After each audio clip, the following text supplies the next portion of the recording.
Welcome to Square Notes, the Sacred Music Podcast. Your chance to learn about the teachings of the Catholic Church on sacred music, both in theory and practice. Through interviews, discussions, and music, your hearts and minds will be lifted up and better understand what it means to sing the praise of His glory. And now, your host, Dr. Jennifer Donaldson-Nowicka.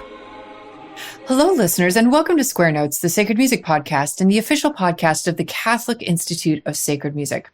I'm delighted to welcome to the show today my friend Dr. Harrison Russin, who is Associate Dean for Residential Life and Assistant Professor of Liturgical Music at St. Vladimir's Orthodox Theological Seminary in Yonkers, New York.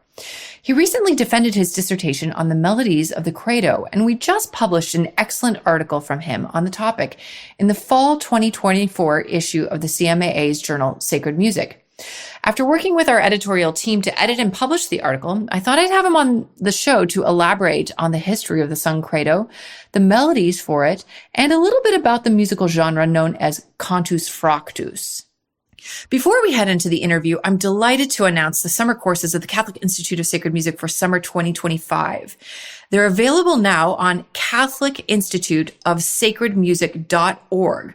Click on summer courses. If you're interested in today's topic, I'd recommend to you in a particular way the Introduction to Gregorian Chant course that I'll teach July 14th through the 18th. It's a systematic overview of Gregorian chant. We cover pneumatic notation, Gregorian modes, ear training and sight reading, vocal technique appropriate for singing chant, and Latin pronunciation. A special focus will be placed on the rhythmic interpretation of the chant according to the classical Salem or Macaro method. We spend the second half of the class developing choronomy or conducting, and by the end of the week, you'll feel confident in singing most anything from the graduale, as well as conducting some pieces. The class isn't really a first entree into chant for beginners, but more so for singers who have been singing chant without having had a systematic and thorough overview of all the fundamental principles of chant. I'm also delighted to announce that Dr. Joseph Dyer, a top expert in Old Roman chant and the liturgies of Rome, will present a seminar on Old Roman chant during the week of July 21st through the 25th. There are 7 other classes offered this summer, including some new ones like vocal pedagogy and organ literature. Be sure to check out our website for more information and the application, catholicinstituteofsacredmusic.org. Click on summer classes, and we're happy to offer, again, free tuition for this summer. And now for our interview. Thanks so much for joining me today, Harrison. Yeah, thanks. It's a pleasure to be here. So, we're here to talk about the musical settings of the Credo, which is an interesting conversation for someone from East and West to have. And I'm sure this is behind why you got into this research for your dissertation in the first place. But I'm wondering if we could just start off talking about in what liturgical contexts did something that eventually became the Credo first appear? You know, was it used liturgically before the Council of Nicaea in 325 or the 381 Council of Constantinople? And what impact did those councils have on its liturgical usage if it was in use before then? Yeah, thanks.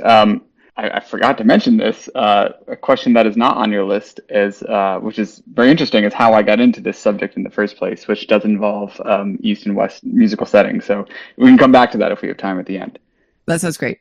So yeah, it's an interesting question, and we do often refer to it as the Nicene Constantinopolitan Creed, Nicaea being the Council of 325 and Constantinople being the Council of 381.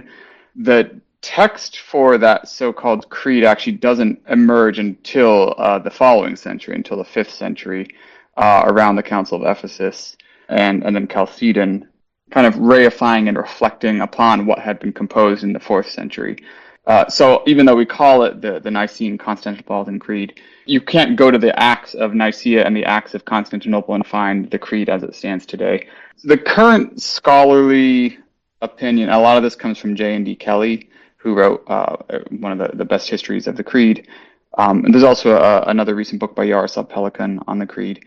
But most of the scholarly consensus is that it was primarily liturgical use, if we're thinking in worship, was baptismal, which makes sense. And that is still the reason why in most liturgical settings, not all, but most liturgical settings, we still say, I believe in one God. And it was at some points changed to we believe, but we still maintain that baptismal form of I believe.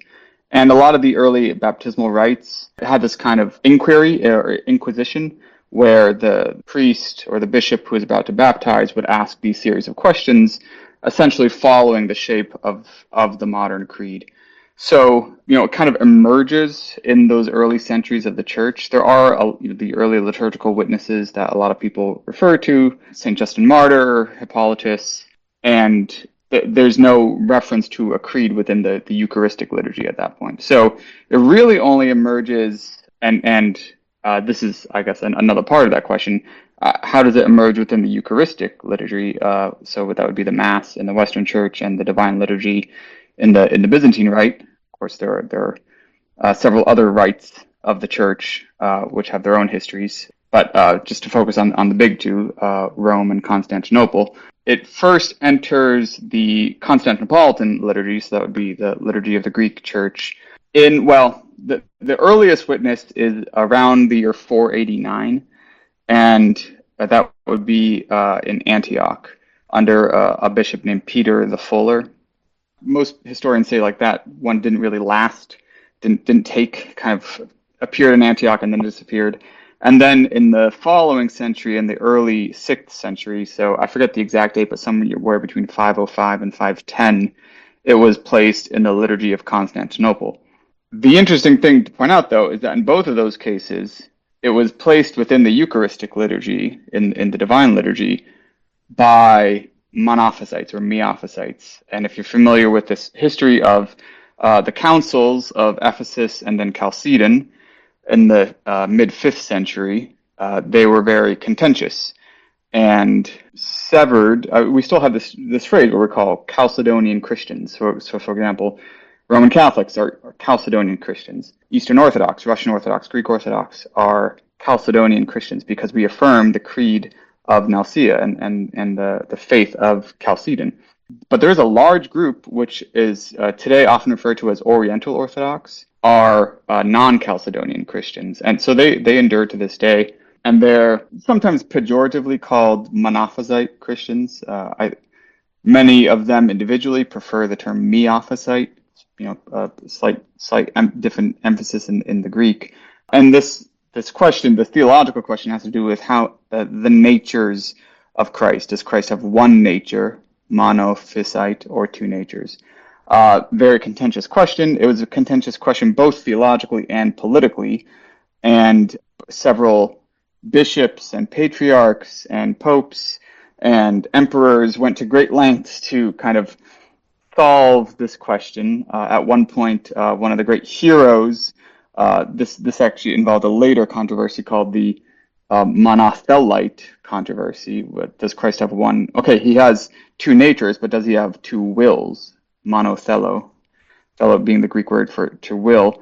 One of the popes actually harbored one of the great defenders of the doctrine that Christ has two wills. That'd be Saint Maximus the Confessor.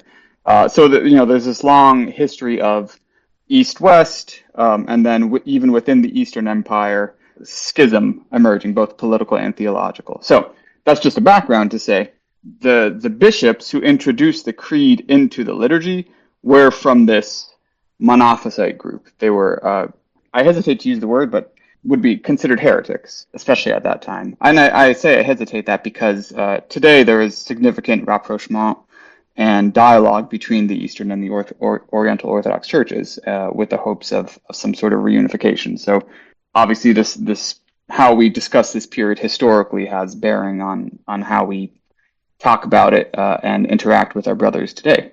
I say that as someone who teaches Oriental Orthodox Christians at our seminary. We have a minority of student body population from the Oriental churches. Yeah. So if it was introduced by this Monophysite contention within the East, when was it taken up by the other Orthodox in Constantinople? And then what effect did that have on, Roman hesitancy to take it up into the liturgy? Yeah, it's a fascinating question because it enters the Greek liturgy in the early 6th century. And then when the Monophysite bishops are finally ousted, and that's in the 530s, the Orthodox bishops who come in after them basically can't get rid of it. It's almost like like a president who comes in who inherits a policy from the previous administration, but it was so popular he can't get rid of it. And the saying I affirm the Creed of Nicaea and Constantinople became kind of a touch point of theological conservatism. Because by saying I affirm the Creed of Nicaea and Constantinople, you were also saying I won't go any further than that. I won't go to Ephesus. I won't go to Chalcedon. That's why it entered the liturgy, and then it stayed in the liturgy just because it was so popular. We have other examples of this in terms of liturgical history of people outside Orthodoxy, people heretics who spur something, and then that thing becomes so popular that it just kind of picks up steam, and the Orthodox Catholic Christians have to get in line with that. The other famous example would be hymnography, and that a lot of historians say that most early Christian worship, and this is still true, is largely based around the Psalms, singing the Psalms, Psalm verses. Of course, if you go to the offices of the Latin Rite, they are primarily psalmody. And it seems that one of the first people to invent and write down hymns that were very popular was Arius. Right. Some of his opponents, I believe St. Athanasius talks about Arius being composing these kind of rhyming songs that everyone could sing. So it's almost like the Orthodox Catholic Christians had to compete and start this genre that became hymnody. It's not that simple. I'm simplifying things, but it's not the first example of an innovation from outside the mainstream Orthodox Catholic tradition that then becomes picked up within Orthodox worship. Right. So then the second part of your question on how that plays into Roman Catholic or liturgy in the West, Latin liturgy, it's actually it's a similar story because as most of your listeners probably know, there was a sizable, difficult problem within the West, especially in Spain and southern France, of various kinds of Arian heresies. And of course, if you read any history book, like these heresy groups always seem to kind of pop up in southern France, it seems. I'm thinking of, for example, St. Dominic and the Albigensians. In response to these Arian, and I'm not sure if it's proper to call them Arian, this is a question of nomenclature, because there might be Arian in their doctrine retrospectively, but I'm not sure if there's like a direct connection with what Arius was saying and teaching and writing. So, for example, in the Third Council of Toledo in 589, which was called by King Recared I, that council proclaimed to add the creed to the Mass. I believe this is the first Western evidence of the creed entering the Mass. And he says, or that council says in 589, to do it in imitation of the Greeks. And then there were a few other witnesses. There's the famous Stowe Missal, which is, I believe, an 8th century missal, probably reflecting Irish usage at the time, Celtic usage at the time, which also has the creed. And then most famously, it gets picked up by Charlemagne and the Frankish court at Aachen. And there, so this is late 8th, early 9th century in the West. There it becomes standardized in a way. And of course, again, I'm sure a lot of your listeners are familiar with this early history of Charlemagne and the Franks and the so-called Gregorian chant and its adoption in the North.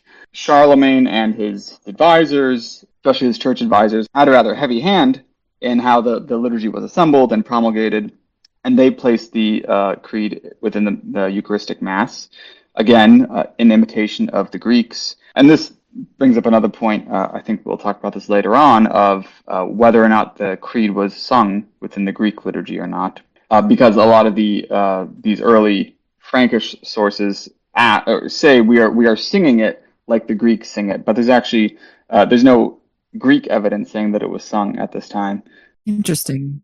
And what language, just to clarify, just what language are we talking about at this point when it's introduced in Spain and then in Charlemagne's court and empire? So this is in Latin, and there are the official Latin version that most of us would be familiar with from either recordings or Latin Mass or the Liber Usualis. That is more or less in place by the early 9th century, but there was a profusion of different translations, Latin translations of the Creed.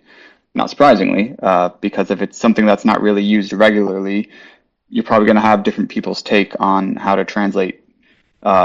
Because especially when you get into some of the thornier topics of the Creed, it becomes debatable. How are you going to translate these things? Right. So Alcuin is probably the one who standardizes the translation that's then used by Charlemagne and then used throughout the Roman Church. So this touches on the next question that I have for you. And obviously, still today, the Creed is only used in certain classes of feasts, but not all. And so is there a historical context in which, there's a introduction of it in some cases rather than others for historical or political reasons? Mm-hmm. So there are a few really interesting histories of this. And I think one of the great books is still Jungmann's Mass of the Roman Rite, which I know it's a little dated, but he's such a good writer, and he has such a good history of each of the parts of the Mass. And he talks about this, other writers talk about this as well, that in the 11th century, so we have the Creed and the Mass in Charlemagne's realm, if we can call it the Holy Roman Empire, and but not really outside of that realm, that sphere of both imperial and liturgical influence. And this comes to a head in the 11th century when Henry II and Benedict VIII, Pope Benedict VIII, had a confrontation. And essentially by that point, the Holy Roman Empire was gaining political ascendancy, especially as a protector of Italy, of Rome. And they had this confrontation where until that point, the Pope had refused to allow the Creed to enter the Mass. And this actually became kind of a theological touch point a few centuries earlier under Leo III. He had resisted the imposition of the Creed into the Mass. And Leo III, I think, died in 816. He also resisted imposing the filioque clause, the clause that says that the Holy Spirit proceeds from the Father and the Son. Again, this is a clause that first emerges in Spain, not surprisingly, to deal with the Arian heresies that were pretty rampant at that time. So some historians kind of, even Eastern Orthodox historians, can maintain a sympathetic stance and say, well, I understand why you would add it at that point. If you're battling so hard against Arian heresies, then it makes sense to add this clause. But in some ways, you can say that is the seed that leads to the division of East and West. It's not that simple. The old date that most textbooks will give is 1054 as the official schism between East and West. Most historians today have said it's not that simple. I mean, really, you start to see schism in the 13th century after the Fourth Crusade, which is when Constantinople was sacked by Crusaders and occupied. So it's kind of a gradual process, but this is, in a way, the opening, the initial lever that starts to open up of adding in this clause of and the Son. And Leo III, 8th century or 9th century Pope, was resistant to this. I think he recognized that if you add this into the Creed officially, it could start to cause serious division between East and West. And a number of other popes have. It became a difficult issue. So there's this question. So Benedict VIII, this is, again, fast forwarding to the 11th century, probably around the year 1014, he caves and he adds both the Creed and the Creed with the filioque into the Mass. But he does it with concessions. So his concessions are that the Creed is only, the rule, it's not his rule, but the rule that kind of eventually gets settled is that feast days which mention something in the Creed will have the Creed sung at it. So, for example, that includes Feast of Mary, because the Creed mentions Mary. That includes Feast of the Angels, because they're considered the bodiless powers. I think we had talked about this before. You had asked in your email questions about the Gloria, which actually, I went back to Jungmann to see what he says about the Gloria. And it's just an interesting history, because the Gloria comes into the Mass much earlier, 6th century, 7th century, probably 6th century. And so, it's the distance separating the Gloria from the Creed entering the Mass is like us to the Reformation. It's just crazy to think about the scale of time. And the Gloria, the rule there is that it's essentially for masses of festal character. So when you have the so-called ferial masses, and then I guess masses of a penitential character. So that would include the Sundays of Advent and the Sundays of Lent. I think you would not have the Gloria. Right. Is that correct? Yeah, and pre-Lent. So both of them have these proscriptions on when you can sing it liturgically, and it's for different reasons historically. But they both have this character of it's something special. You only sing it on festive occasions.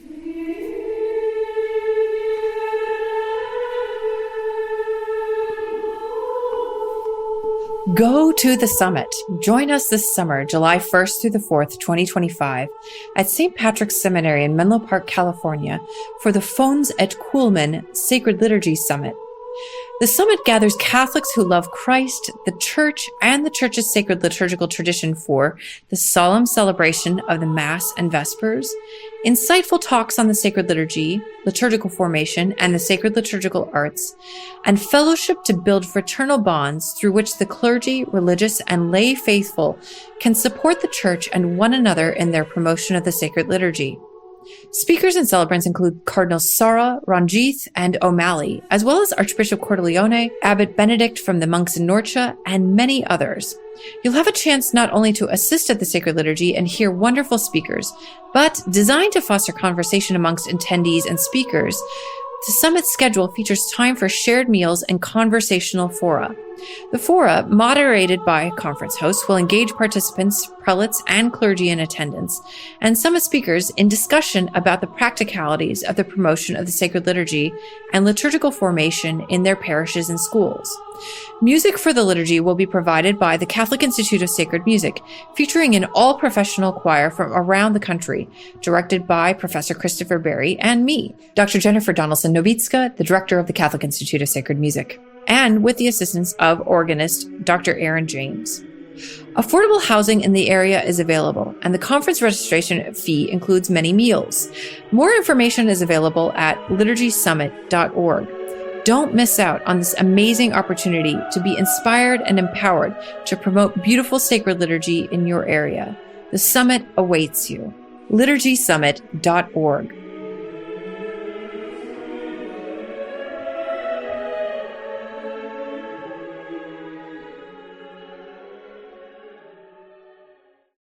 So let's talk about the origins of the earliest known melody for the Credo. What is the closest thing that we still have today that is like the earliest Credo?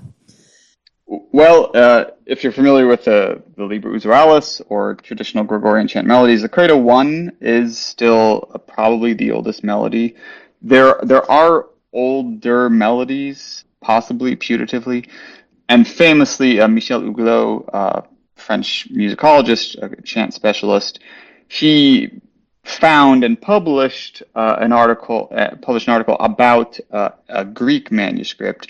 So if you read a lot of histories of chant, for example, Richard Russin, who wrote the Oxford History of Western Music in his volume 1, he was a really great early music scholar, and he has just great insight into the world of chant.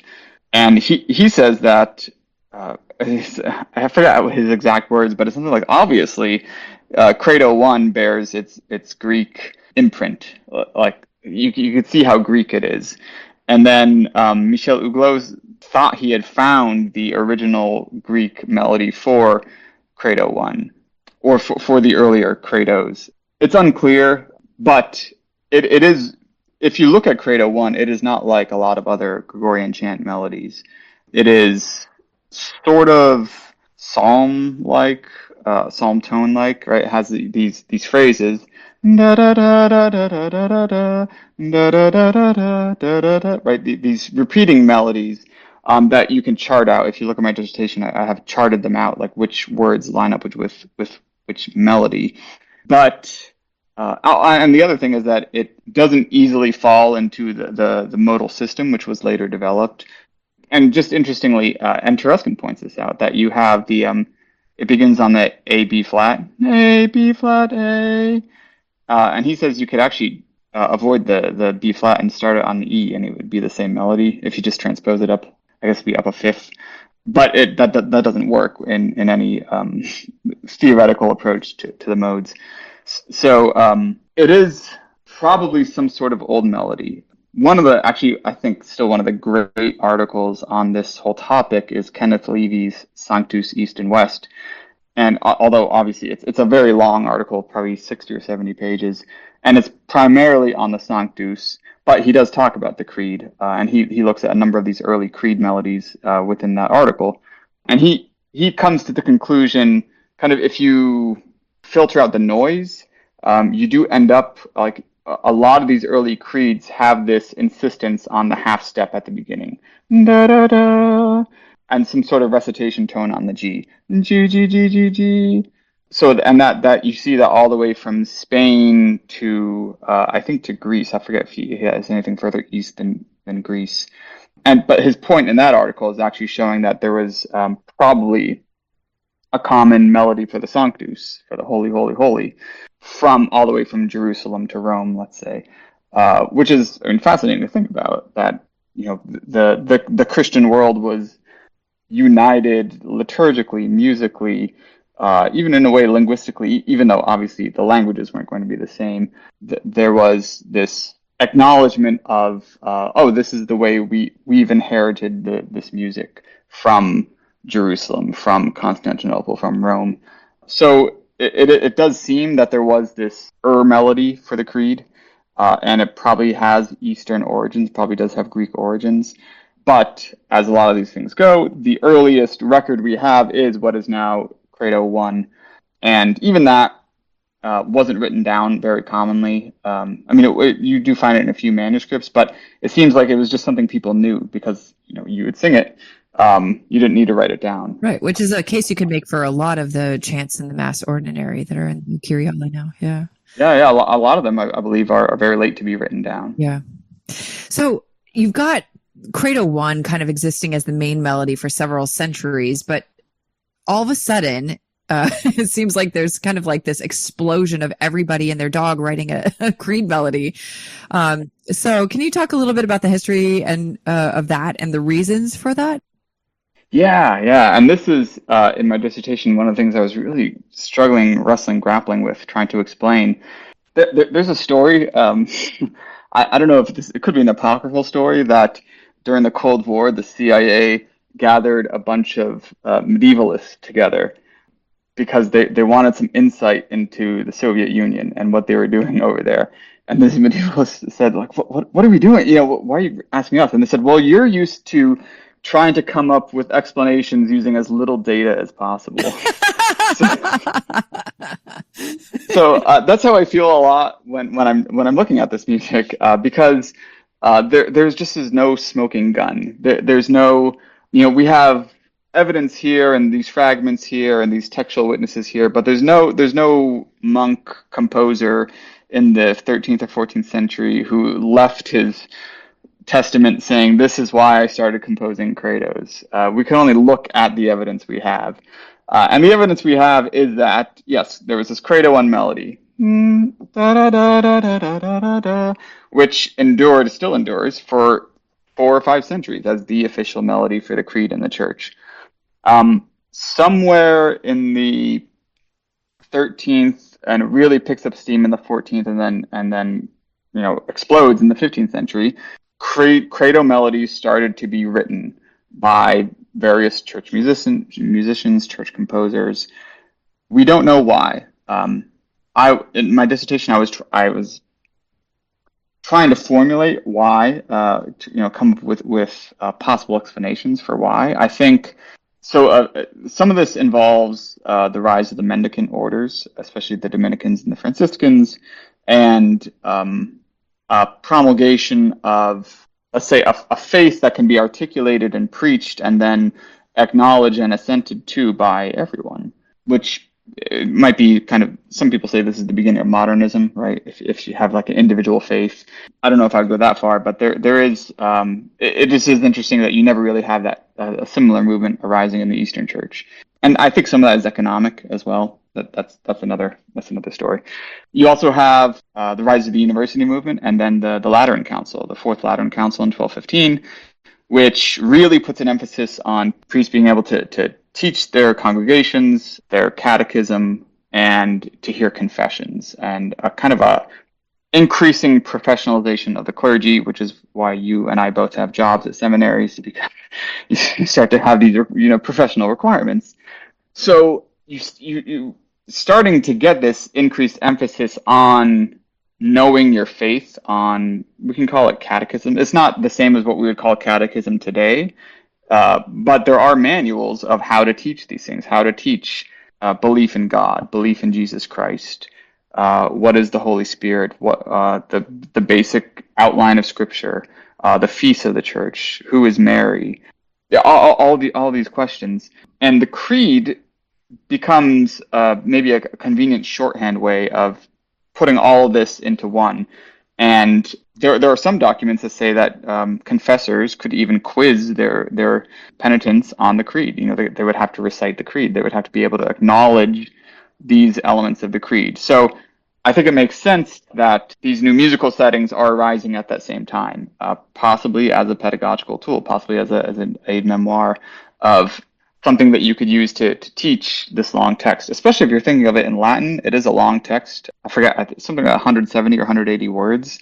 It's the longest regularly sung portion of the Mass, which is why whenever you go hear a Mass performed in concert, they always drop out the creed. It'll take, Palestrina creeds take like 20 minutes. So I can sympathize with that, although I think it's always the most exciting part. So just to give more background, then you start to have, it seems that in the 14th century, we start to get this proliferation of creeds. And a lot of them are interestingly written in this new musical style called, today we call it cantus fractus or canto fratto, which means broken chant. It's fractured chant, fratto, and it's rhythmic. That's its basic profile. Is that unlike plain chant, which is plain because it has no obvious rhythmic profile. And just as a side note, obviously the rhythm of Gregorian chant is a contested issue. Those are multiple other episodes on our podcast. Big can of words there. You do start to see by this time, by the 13th century, certainly by the 14th century, there had developed a system of notating rhythm, which it's often called mensural notation. Mensural just meaning that it outlines something that is measured, and it's not a terribly complex system to start to read, but it does take some training, and we still call it musical paleography. And these canto fratto creeds, and it was largely creed. There were some other mass movements being written in cantus fractus, but it was largely limited to creeds, were written with this mensural notation. Now, I do have to be careful though, because it's not really mensural, because mensural implies that it has a strict tactus that would apply throughout the piece, and then whenever that tactus changes, you have to notate it. What these composers and musicians are doing are taking the mensural note shapes and applying them to this new genre style. I'm still not sure what to call it, if it's a genre or a style. Anyway, a lot of these creed melodies in the cantus fractus, they haven't really been studied by a lot of people. A lot of chant scholars consider it a late medieval corruption of Gregorian chant, so it's just been pushed aside. It really endures into at the latest into the 19th century. It's just hugely popular, common chant that was, I assume, beloved by people who went to church. And you even see, in churches and parishes where they would recopy their manuscripts, even into the 19th century, they were preserving these cantus fractus. They're really fun to sing. Yeah, yeah. So by the 15th century, I believe by the year 1500, I've counted upwards of 60 new compositions of the Creed, and undoubtedly there are more than that haven't been discovered, haven't been cataloged. I got that number by there's one Polish musicologist, Tadeusz Miazga. I believe he was a priest actually, Father Tadeusz Miazga. Don't really know much about him, other than he wrote this dissertation on settings of the Creed. And he essentially did a catalog of all these canto frutto. His catalog is in two parts. His first catalog is actually only cataloging the Credo 1 melodies. So as I mentioned earlier, there are several of those, but probably not as many as you'd expect because it was memorized. And then the second part of his dissertation is cataloging the cantus fractus melodies of the Creed. So there are several, I think he has something like 600, maybe up to 700 entries in his catalog. And he does thankfully give dates for the manuscripts. So one of the first things I did was just filter out all of the manuscripts after 1500. It's not going to be completely accurate. And, he was writing in the 70s. I don't know what his access to information was. He was Polish, so he has a rather heavy reliance on Polish sources, which is fascinating for its own reasons. But if you look at only his catalog of entries before 1500, he has 57 in there of creeds written that are in manuscripts from 1500 or earlier, which is pretty cool. Yeah. Perhaps we could just round out our conversation here about the musical settings by, of course, everyone's going to have the question, where does Creed 3, which is ubiquitous now, where and when does that appear? Yeah, and that is probably a 16th century melody. I've seen it with a few different names in the manuscripts. I think the earliest name I saw for that is Credo Hispania, so probably a Spanish origin. Makes sense. A lot of the cantus fractus, has a very wide geographic range, but there's a lot of energy in Spain towards this kinds of singing. There's even record of a manuscript in Iceland with a cantus fractus credo, which I think is pretty cool. Yeah. One of the things, if you think of Spain and you think of chant manuscripts, you think of like those really huge books, right? Like those choir books that are written in chant and you could see the notes from probably 15 feet away. Yeah, I was just in Granada, and they have this huge display of a ton of really fantastic choir books in the cathedral there. Yeah, were it probably 16th century? Yeah, it seems much, much, much later. Yeah. Yeah, if you look at enough manuscripts, you can kind of get a sense for what century these are from, especially as the handwriting gets bigger.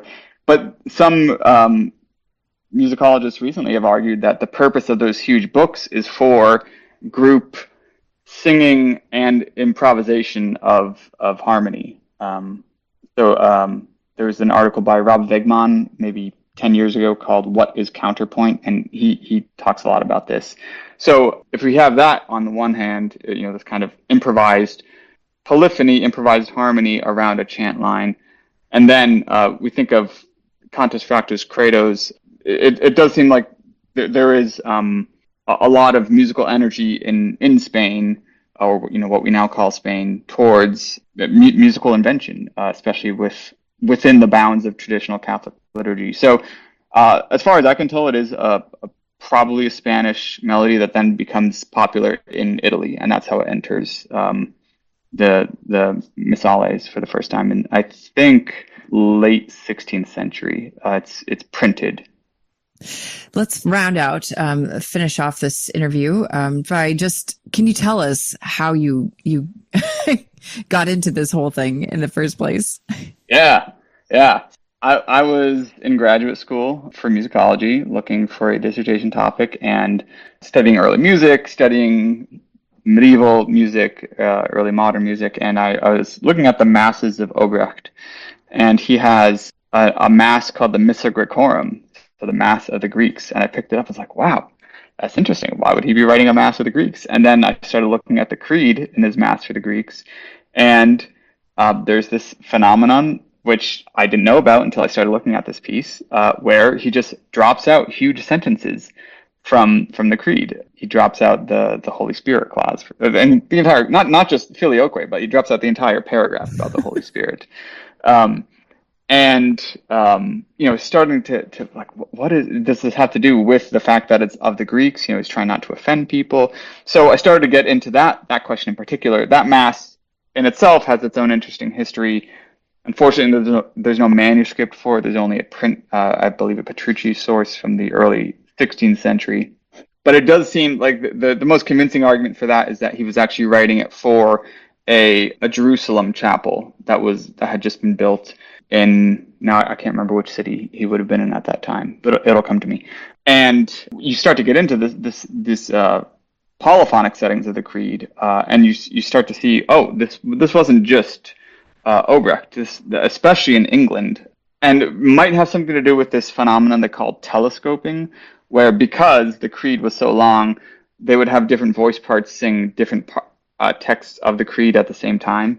Yes, that persists into the classical era. I mean, there are masses by Haydn where, each of the polyphonic entrances is just a different line. Right. Just get it over with. And there's Richard Scher did a lot of his doctoral research on the Master of Ceremonies at the Vatican, I believe in the 16th century. And one of the things he talks about is this kind of insistence that whenever the Pope there are different parts in the creed where you're supposed to kneel. And I believe it's "and incarnate of the Holy Spirit." Yeah, et incarnatus est. Et incarnatus, yeah. But despite whatever the choir was singing, the congregation was supposed to kneel when the Pope said it, because the Pope would be speaking the words as the choir sang it. So it became this very difficult choreography of... Oh, that persists today too. Oh, really? Yeah. Oh, yes. There are different schools of thought about, when to kneel, and is it with the priest? Is it with the choir? Should the priest be seated after he's finished reciting and the choir is still going? Yes, this is a constant conversation in many parishes. I love it. So it's that's great to know that endures today. That got me into this world of creed settings, and then from there I discovered the cantus fractus settings. So I just kind of kept going backwards until I got to the beginnings of the creed, but a lot of my interest was on the cantus fractus settings.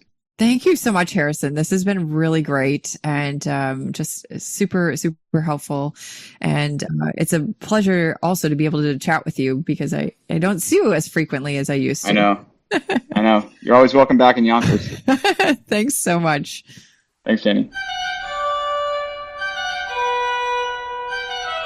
We hope you've enjoyed listening to Square Notes, the Sacred Music Podcast with Dr. Jennifer Donaldson-Nowicka. For more information about this episode, sacred music resources, or upcoming events, visit our website at sacredmusicpodcast.com. You can subscribe to our podcast on iTunes, Stitcher, YouTube, or your favorite podcast app. If you enjoy our podcast, please write us a review on iTunes. This improves our iTunes ranking and helps others find out about the podcast. The music you heard at the beginning of this episode is Hec Dies by William Byrd, sung by the London Oratory Schola Cantorum Boys Choir, directed by Charles Cole from the CD Sacred Treasures of England. The music at the conclusion of this podcast is from the Prelude and Fugue in G Major, BWV 550 by Johann Sebastian Bach, performed by Jennifer Donaldson-Nowicka. We look forward to having you join us next time, and until then, may we sing the praise of His glory.